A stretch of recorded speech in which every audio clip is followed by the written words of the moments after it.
దేవునికి ఏమి తెలుసో, దేవుడు ఏది ఎరిగి ఉన్నాడో, ఆయన దగ్గర చోటు కావాలంటే మనలో చెడుతనానికి చోటు ఉండకూడదు.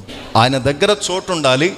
పరిశుద్ధాత్మకు మనలో చోటు ఉండాలి అంటే మనలో చెడుతనానికి చోటు ఇవ్వకూడదు. చెడుతనం వస్తే వాడు ఏమైపోతున్నాడు? దుష్టుడైపోతున్నాడు. దేవుణ్ణి కలిగినటువంటి మన అనుభవాల్లో, దేవునిలో ఉన్నటువంటి మనము దేవుని అభిషేకము చేత నింపబడిన అనుభవాలు లోకానికి కనబడుతున్నటువంటి స్థితిని దేవుడు దయచేయగలిగినవాడు. జాండీస్ అయినాయి అనుకోండి, జాండీస్ పష్కర్లు అయినాయి అనుకోండి, మనుషుడు ఎలా కనబడతాడు? వాడు దీవించబడినట్టు అర్థం. మనిషి ఎలా కనబడుతున్నాడు?